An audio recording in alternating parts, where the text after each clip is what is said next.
So, this all went down about 2 years ago. I met my ex, let's call her Sophia, on a dating app. It wasn't one of those casual ones where people are just looking for something quick. It was one of the more serious ones where people say they're actually trying to find a relationship. I was 33 at the time, and she was 30. We matched, started talking, and honestly, we just clicked right away. It's hard to put into words, but we really understood each other. We had the same kind of humor, liked similar stuff, and could talk forever without it ever feeling boring. It was just really nice, you know? After a couple of weeks of chatting online and on the phone, I finally worked up the courage to ask her out on a real date. I'll admit I was pretty nervous because she was incredibly beautiful, like stop you in your tracks stunning. I mean, I think I'm an okay looking guy, but she was on a whole other level. Honestly, I remember thinking that I probably shouldn't get too attached because someone like her probably had tons of options. I didn't want to set myself up for heartbreak. It's kind of a weird thing to worry about, I know, being with someone who's too attractive, but it can definitely mess with your head a little. Anyway, she said yes to the date, and we had an amazing time. It just confirmed everything I already felt from our conversations. We started seeing each other regularly after that, and it wasn't long before we made things official. But there was always this one thing that kind of bugged me in the back of my mind. The amount of attention she got from other guys. She'd mention it sometimes, like guys would hit on her right in front of me, or she'd get random messages on social media. At first, it didn't bother me too much. I trusted her, and I really believed she was into me. I didn't want to be that jealous, insecure boyfriend, so I just tried to brush it off and enjoy being with her. Things were going really well, like really well, except for this one little moment that still stuck in my head. We were having one of those random late night conversations where you talk about all kinds of silly things, and somehow the topic of hall passes came up. You know, where you and your partner each pick one celebrity you'd be allowed to sleep with, no strings attached. It's usually just a joke, but sometimes it can reveal more than you'd expect. Anyway, she was the one who brought it up, which I thought was a little unusual because I'm usually the one who starts those kinds of conversations. She said her hall pass was Justin Timberlake, which, okay, I get it, he's a good-looking guy, but then she added something that really stuck with me. She said, I don't think there are many celebrities who would say no to me. And she said it with this little smirk, like she totally meant it. Now, I already knew she was gorgeous. That wasn't news to me, but hearing her say it like that, it just didn't sit right with me. It felt like she was saying she could have pretty much any guy she wanted, and that thought made me really uncomfortable. It also felt out of character for her because she'd always seemed pretty down to earth despite her looks. This just came off as kind of arrogant. I didn't say anything at the time, I just laughed it off, and we moved on to something else. But that comment stuck with me for days. Eventually, the feeling faded, and things went back to normal, but I never really forgot about it. For a while after that whole hall pass thing, things seemed to be going pretty well. But then, I started noticing little changes in how she acted. At first, it wasn't super obvious, but over time, it became harder to ignore. She started coming home later than usual. Normally, she'd get home from work around 6 p.m., but suddenly it was 7 p.m., 7:30 p.m., or even later. And her excuses for being late were kind of weak. She'd say things like, oh, I lost track of time, or I ran into a friend and got caught up talking. It felt off because she used to be really specific about her day. If she was late before, she'd explain exactly what happened, like what project she was working on, or who she was talking to. Now, it was just these vague, half-hearted answers. What made it worse was how she reacted when I asked her about it. She'd get defensive and snap at me, saying I was being too controlling or that I didn't trust her. I'm not the type to pick fights, especially when someone's already upset, so I usually just dropped it. But the late nights kept happening, and the excuses stayed just as flimsy. I couldn't help but feel like something was off. That little voice in my head kept saying, this isn't right. I tried to push it aside, but it was getting harder to ignore. Eventually, I decided to just ask her directly if something was wrong. I said, are you okay? You've seemed different lately. Of course, she said everything was fine and blamed it on work stress. I wanted to believe her. I really did. But a few more days went by and nothing changed. I couldn't keep it in anymore, so I brought it up again. This time she apologized and said it was just stress and exhaustion, and she promised it wasn't about me. I listened to her, but deep down, I couldn't shake the feeling that something wasn't adding up. After that talk, things seemed to get better, at least on the surface. She was more open and started giving me explanations when she came home late, but something about those explanations felt off. They were vague, and she'd avoid eye contact when she told them. It just didn't feel genuine. One night, she came home late and told me she'd run into an old coworker and had drinks with them. I don't know how, but I knew she was lying. It was like a switch flipped in my head, and I couldn't shake the feeling that she was hiding something big. That's when it hit me. She's having an affair. It wasn't just a little suspicion or a misunderstanding. It felt like a full-blown affair. I couldn't ignore it or pretend everything was fine. I had to know the truth no matter what. The person she'd become was so different from the woman I'd fallen for. It was like night and day. I couldn't just let it go. I was determined to find out what was really going on. So there I was, convinced my girlfriend was cheating on me. My first thought was, I need to check her phone. I mean, that's where all the evidence would be, right? Texts, texts, emails, social media, everything. But I quickly realized that wasn't going to work. For one, she was always on her phone, so getting it away from her long enough to dig through it would be nearly impossible. And even if I did manage to get it, I'm not exactly a tech expert. I wouldn't know where to look or what to look for, and she'd probably already deleted anything incriminating. Plus, I wanted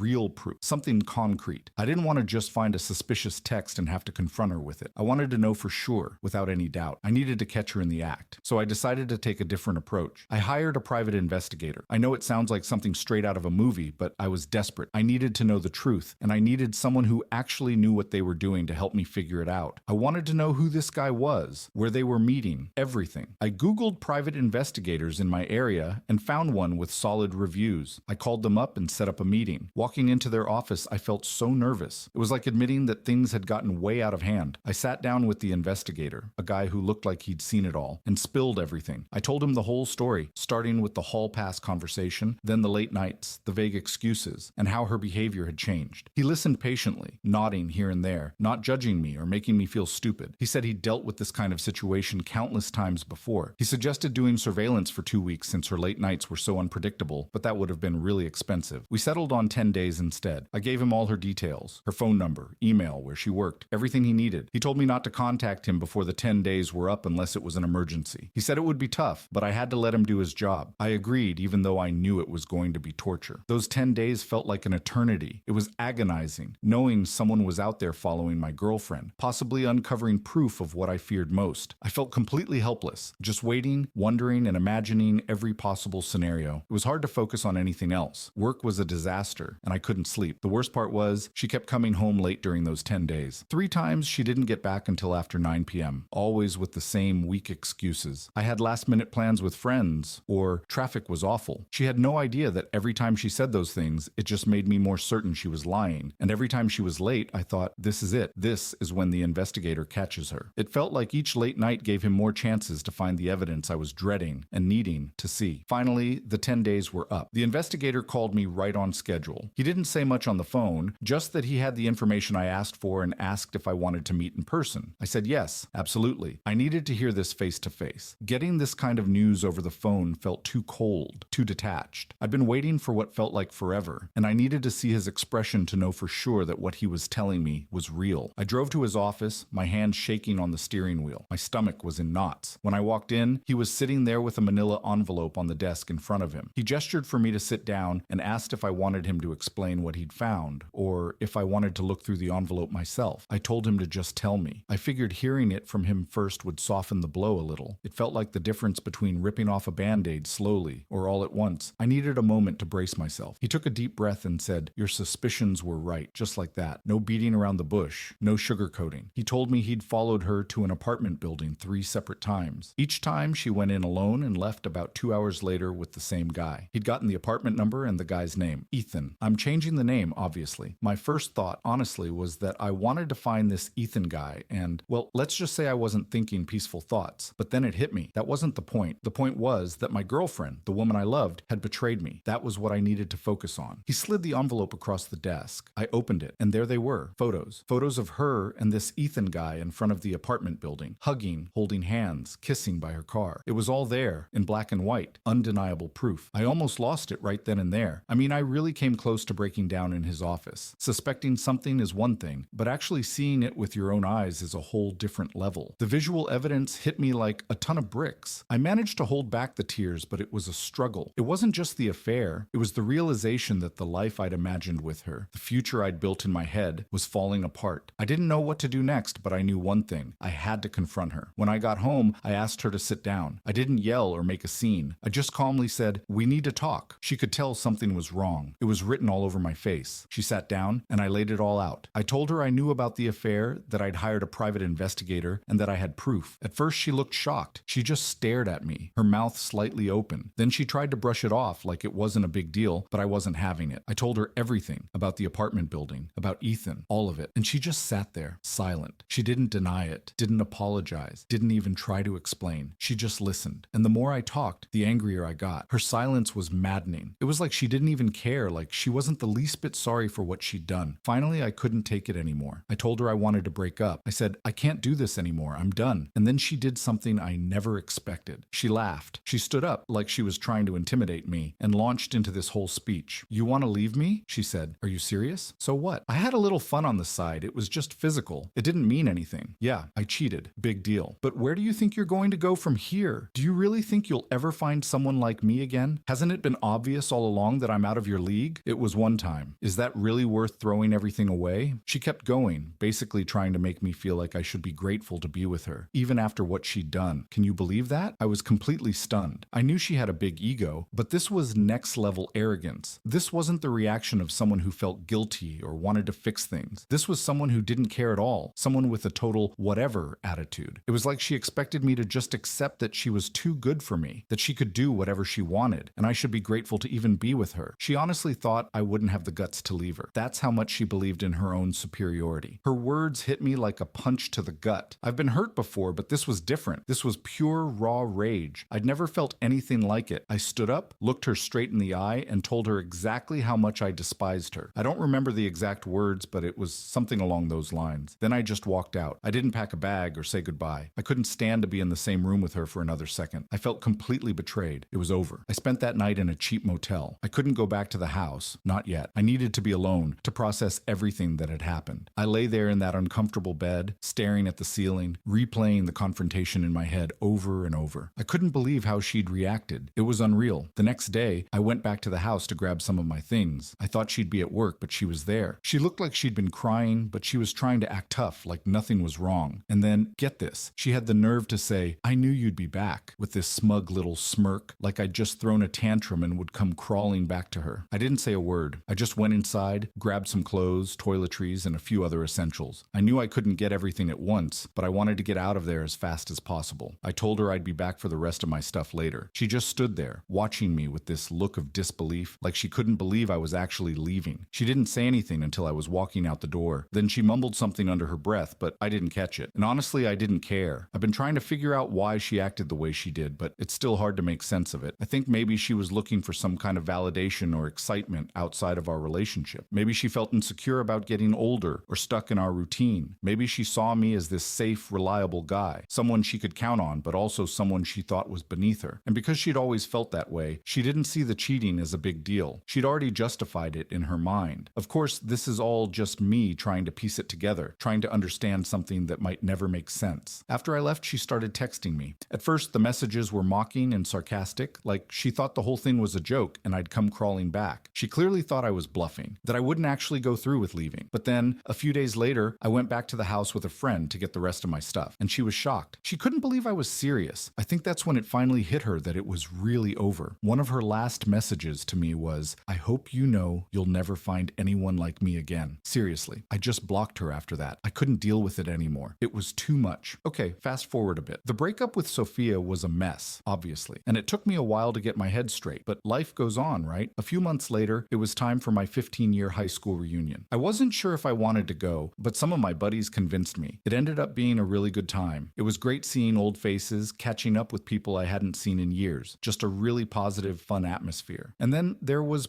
Veronica. Veronica was in my class back in high school. She was this tall, absolutely stunning girl. We were friendly. We had some classes together, but we weren't super close or anything. She was one of those people who was just effortlessly cool, you know? After high school, she'd become a model, a pretty successful one too. I'd seen her in some magazines and online ads. If you're into fashion, you might even recognize her name. I hadn't spoken to her in at least 7 years, maybe more. So I'm at the reunion, having a good time, and I noticed Veronica wasn't there, but her best friend from high school was. They were still super close, which I thought was cool. It showed Veronica hadn't changed much, even with all her success. I went over to talk to her friend, just to say hi and catch up. We were chatting, and she had this huge smile on her face the whole time. When I mentioned Veronica, her smile got even bigger. She leaned in and said, "I know she's going to kill me for telling you this, but you know she's always had a crush on you." I just laughed. I mean, come on. Veronica, a successful model, having a crush on me. It sounded completely ridiculous. We weren't even in the same social circles in high school. We were friendly, sure, but nothing more. And now, with her being a model? No way. It was flattering, of course, to think someone like her might have found me attractive, but I figured it was probably just a high school thing, something she'd forgotten about years ago. I told her friend I doubted Veronica even remembered me, but she insisted. She said Veronica had actually asked her to check me out at the reunion to see if I still looked as good as I did in high school. Then she added, "She's still into you. So if you're single and not scared of girls with baggage, you might as well give it a shot. I spent the rest of the night thinking about that conversation. It was so unexpected. I'm not going to lie. It felt good to know someone like Veronica was interested in me, especially after everything that had happened with Sophia. Here was this woman who my ex would have definitely considered out of my league, and she was supposedly crushing on me. It made me realize how meaningless Sophia's words were, how much she'd tried to tear me down. It was a huge confidence boost. After the reunion, I decided to take a chance. I figured, why not? What did I have to lose? I found Veronica on Instagram and sent her a message. I also asked her friend to give her a heads up, just in case she didn't check her DMs from people she didn't follow. I didn't want my message to get lost in the shuffle. Then I waited and waited and waited. 5 days went by and I didn't hear anything. Honestly, I'd kind of forgotten about it by then. I figured she was probably busy, or maybe her friend had exaggerated things. I wasn't too bothered by it, but then finally she replied, and her message was so enthusiastic. She wrote, "Oh my gosh, Keith, it's been so long." Now, I've heard people say that the more exclamation points or repeated letters a woman uses in a message, the more she's into you. I don't know if that's actually true, but it definitely felt like a good sign. We started messaging back and forth, catching up on pretty much everything. High school, what we'd been up to since then, our jobs, our families, you name it. After a few days of that, Veronica suggested we switch to FaceTime. She said she was tired of typing so much. I was all for it, of course, and we started video calling almost every day. It was during those video calls that I really started to learn about her life as a model. She told me all about the industry, the travel, the photo shoots, the highs and lows. She was in Brussels at the time, working on a campaign, and she even sent me some behind-the-scenes pictures from the set. It was fascinating, and it was so cool to see her in her element. It also helped us connect on a deeper level, even though we were thousands of miles apart. After a couple of weeks of talking almost every day, it really started to feel like we were dating. We hadn't officially called it that, but it definitely felt like more than just friends. So I decided to be a little corny and just ask her, "What are we?" She laughed and said that we were really good friends, but that she'd love to be more. I took that as my cue and asked her if she wanted to be my girlfriend. She said yes, immediately, without any hesitation. It was such an amazing feeling. The whole long-distance thing was definitely a challenge. Veronica was a model, constantly traveling all over the world, and I was here with my regular 9-to-5 job. I'd been in a long-distance relationship before, back when I was younger, and I hated it. It was so hard to feel connected, like you were really part of each other's lives. But this was different. This was Veronica, and she already meant so much to me that I was willing to do whatever it took to make it work. So I booked a flight to Brussels to visit her. She was going to be there for a few weeks working on a project, and I thought it was the perfect chance to see her and get a glimpse into her world. The trip was amazing. Brussels itself was beautiful, but being there with Veronica made it feel like a dream come true. It reminded me that I shouldn't give up on love just because of one bad experience, that there were still good people out there, people who were worth the effort. She even took me to one of her photo shoots. I got to watch her work, see her in her element. I cheered her on from the sidelines and even took some pictures of my own. It was so cool to see her doing what she loved, and it made me feel even closer to her, like I was really part of her life. A few hours after I posted some pictures, she messaged me. Keep in mind, we hadn't talked in over a year. Her message said, "Who's that? Why are you acting like a groupie?" followed by a laughing emoji. I just replied calmly, "That's my girlfriend," and left it at that. She didn't respond right away. For the next 10 minutes, I could see her typing on and off, like she was trying to figure out what to say. Finally, all she sent back was a sarcastic, "Sure." That's when I decided to be honest. I told her I didn't need to prove anything to her and added, "If you thought you were out of my league, then Veronica is on another planet." I also asked how her guy from back then was doing. I knew that would hit a nerve. She read the message, but didn't reply. After that, I blocked her on Instagram. Yeah, I'll admit it was a little petty of me to say those things, but honestly, I felt like she had it coming. I didn't want her in my life anymore or giving her any chance to mess with my head, even though, I'll be honest, part of me wanted to see how she'd react. And that's the story. It's been a crazy journey, but I can honestly say I'm happier now than I've ever been. Veronica and I have been together since our trip to Brussels, and I'm even thinking about proposing before the end of the year. Don't tell her, though. Veronica is such a blessing in my life. She's kind, funny, smart, beautiful inside and out, and she makes me feel like the luckiest guy alive. Looking back, I'm actually glad things didn't work out with Sophia, because if they had, I never would have met Veronica. I know some people might judge me saying stuff like, "Oh, he's only with her because she's a model," or "long-distance relationships never last," but I don't care. I'm not letting anyone's negativity mess with what I have with Veronica. She's incredible, and I'm so happy. If things don't work out in the future, fine. You can come back and say, "I told you so," but honestly, I'm not letting her go. She's the one for me.